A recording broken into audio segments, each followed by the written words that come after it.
Topic है parallax, बहुत ही conceptual topic है। पैरेलैक्स मेथड हम डिस्टेंस जब दो किसी बॉडी के बीच में फाइंड आउट करना होता है तो यूज करते हैं।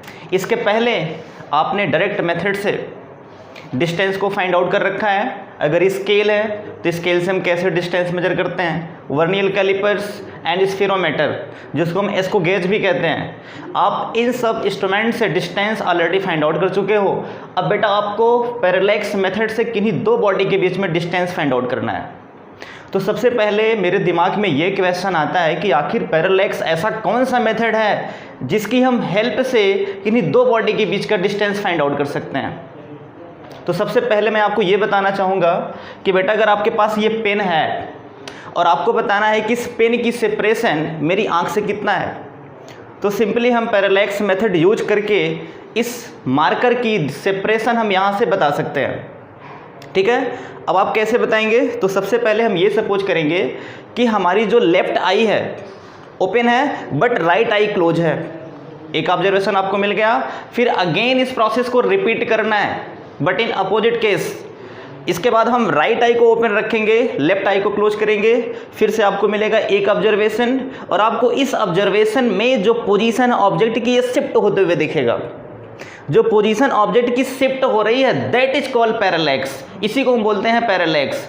अब मैं आपको एक्सपेरिमेंटली ये चीज़ करके दिखा रहा हूँ। जैसे ये मार्कर है बेटा और मैंने पहले अपनी राइट आई को क्लोज किया, अपनी राइट आई को क्लोज किया, ठीक है, और लेफ्ट आई से मैं देख रहा हूं, आपको दिखा एक पोजीशन। फिर अगेन आपने इस प्रोसेस को रिवर्स किया। फिर हमारी अब अदर वाली आई क्लोज है और फिर नेक्स्ट ओपन है। तो इस केस में जब आप करेंगे साइमल्टेनियसली तो आपको इस मार्कर का पोजीशन चेंज दिखेगा। That is called parallax. इसी को हम कहते हैं पैरेलैक्स। बेटा पैरेलैक्स क्या है? It is apparent change in the position of an object with respect to another when we shift our eye sidewise. Okay, तो नोट करते हैं पैरेलैक्स क्या होता है। apparent shift in the position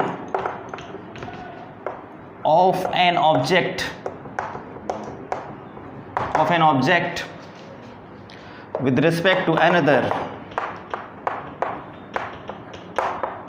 with respect to another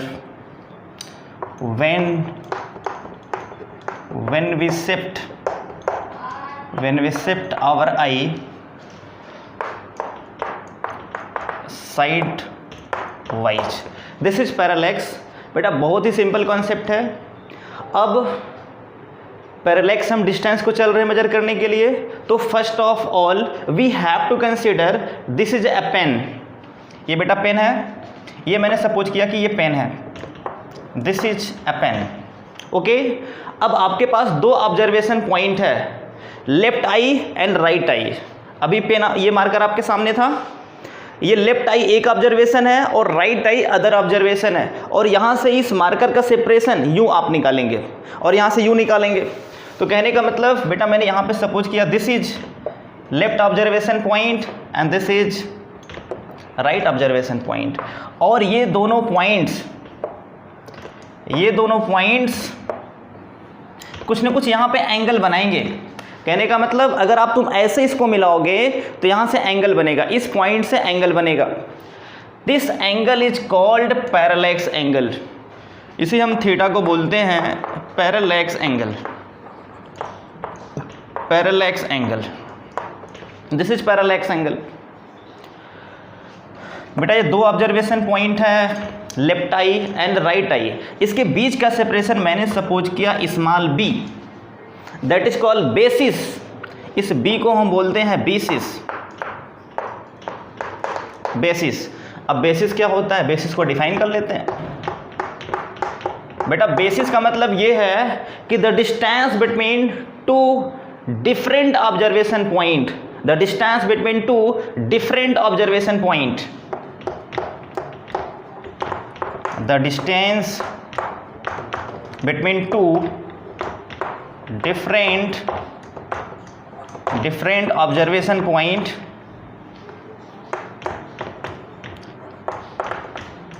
is called basis। ठीक, अब question ये है कि बेटा आप इस ऑब्जर्वेशन पॉइंट से इस पेन का सेपरेशन आप कैसे निकालेंगे। तो आपने सपोज किया कि दिस डिस्टेंस इज x, ये डिस्टेंस x है। तो अब यहाँ पे आपको क्या करना है, simply angle equal to arc upon radius जो कॉन्सेप्ट होता है उसको अप्लाई कर देना है।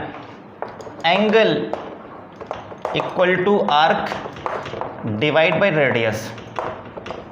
क्लियर है बेटा, एंगल यहाँ पे थीटा है और आर्क की वैल्यू यहाँ पे b और रेडियस है x। आपको x की वैल्यू फाइंड आउट करना था, तो यहाँ से मिलेगा x बराबर b by theta. This is answer. तो बेटा आपने पैरेलैक्स की सहायता से इस मार्कर का सेपरेशन इस आई से कितना है ये आपने फाइंड आउट कर रखा है। अब हम आगे चलते हैं, किन्हीं दो बॉडी के बीच में सेपरेशन फाइंड आउट करते हैं। तो बेटा अब मेरा क्वेश्चन ये है कि अगर आपसे हम कहें कि आप बताओ मून और अर्थ के बीच का सेपरेशन क्या है, मून और अर्थ के बीच का सेपरेशन क्या है, तो बेटा आप कहेंगे सर कि ये तो इनडायरेक्ट मेथड है और एंगल को मेजर करते हुए, ऑब्जर्वेशन पॉइंट को सपोज करते हुए हम आसानी से निकाल लेंगे सेपरेशन। बिल्कुल आपका सोचना राइट है। तो आइए ट्राई करता हूँ कैसे मैं निकालता हूँ मून और अर्थ के बीच का सेपरेशन क्या होगा।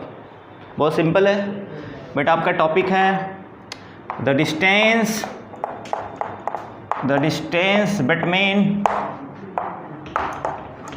Between moon and earth.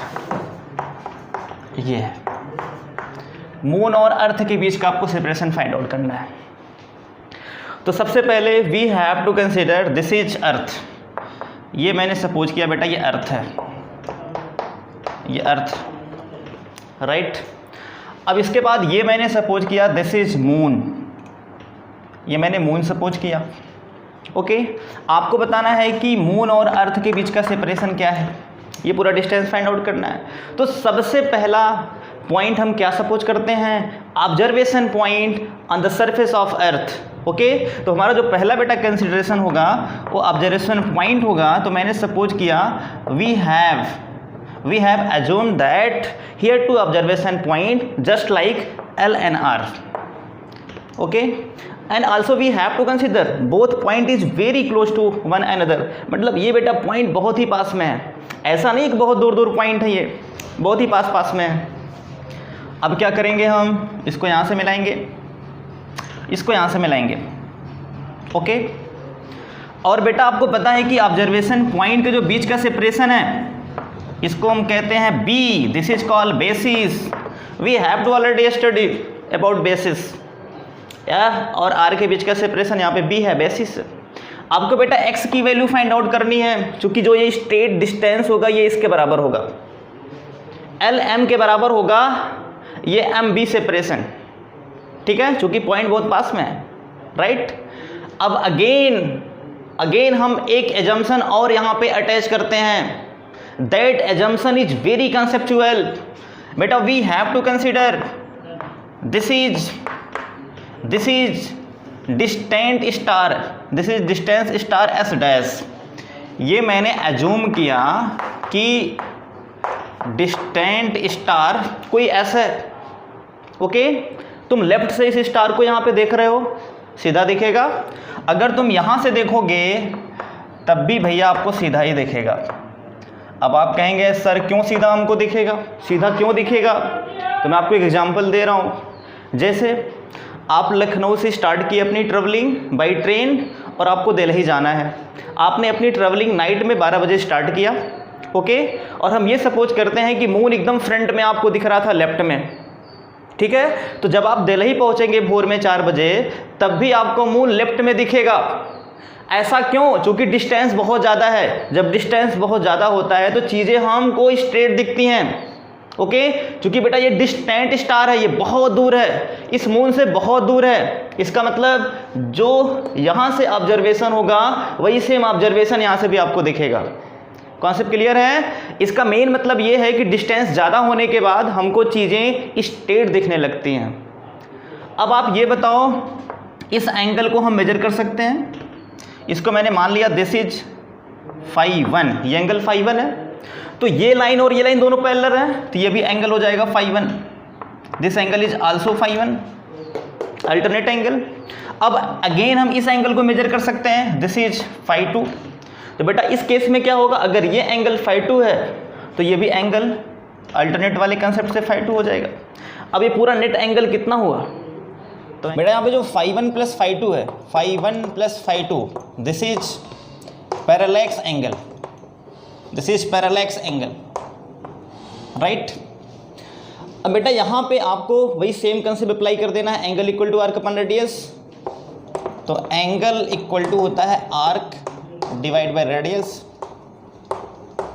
तो यहाँ पे एंगल है φ1 प्लस φ2 और आर्क आपने एज्यूम किया हुआ है दिस इज b और रेडियस आपने माना है x। तो बेटा x की वैल्यू हो जाएगी b डिवाइड बाई φ1 प्लस φ2।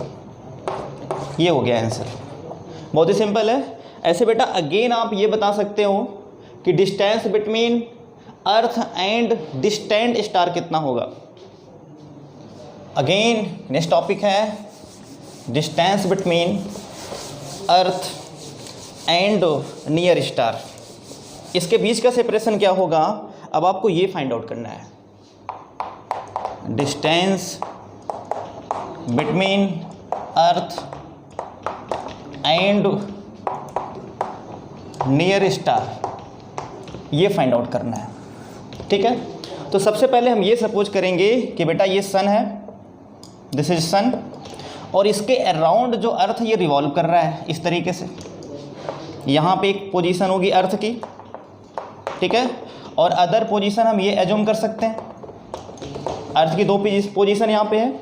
और मैंने सपोज किया कि ये डिस्टेंस अगर r है, ये भी डिस्टेंस r होगा, डायमीटर हो जाएगा, ये पूरा डिस्टेंस हो गया 2r। This is left and right, ये हमारे ऑब्जर्वेशन पॉइंट है। अब आपको बताना है कि जो यहाँ पे एक नियर स्टार है n, इसके बीच का सेपरेशन क्या होगा। तो सबसे पहले हम इस पॉइंट को यहाँ से मिलाएंगे, इसके बाद हम इस पॉइंट को यहाँ से मिलाएंगे, और अगेन हमारा कंसिडरेशन ये होगा, एक और हम सपोज करेंगे डिस्टेंस स्टार, और एक कैसा होना चाहिए, ये इस नियर स्टार से बहुत दूर होना चाहिए। तो मैंने एज्यूम किया कि हमारे पास ये एक अदर स्टार है, दिस इज f। तो बेटा यहाँ पे भी सपोज करेंगे सेम ऑब्जर्वेशन पॉइंट होगा f डैश मान लिया। तो कहने का मतलब बेटा ये है कि जो सेपरेशन है ये इसके रिस्पेक्ट में बहुत ज़्यादा है। तो ये this is also known as distant star. वही सेम कंसेप्ट, इस एंगल को मेजर कर सकते हैं, ये φ1 होगा तो ये भी φ1 हो जाएगा, और अगर ये एंगल φ2 है तो ये भी एंगल φ2 हुआ। तो बेटा यहाँ पे फिर से वही concept φ1 plus φ2, parallax angle, this is parallax angle, right. अब अगेन कॉन्सेप्ट लगाएंगे, angle equal to arc upon radius, angle equal to arc upon radius, ठीक है। एंगल है φ1 प्लस φ2 इक्वल टू आर की वैल्यू है 2r, और मैंने सपोज किया कि x यहाँ पे आपको फाइंड आउट करना है, दिस इज x। तो बेटा x की वैल्यू आ जाएगा 2r डिवाइड बाई φ1 प्लस φ2। तो बेटा बहुत ही सिंपल कंसेप्ट है। तो आपने पैरेलैक्स मेथड से अर्थ और नियर स्टार के बीच का सेपरेशन फाइंड आउट कर लिया है। तो बेटा ये कैसे हम अप्लाई करते हैं पैरेलैक्स, ये आपको सिर्फ याद रखना है, ठीक है। सबसे पहले हमको दो ऑब्जर्वेशन पॉइंट सपोज करना है, लेफ्ट और राइट दोनों पास में होने चाहिए। फिर अगेन डिस्टेंट स्टार जो इस नियर स्टार से बहुत दूर होना चाहिए। फिर हम अगेन x की वैल्यू को फाइंड आउट कर लेंगे। Thank you for watching.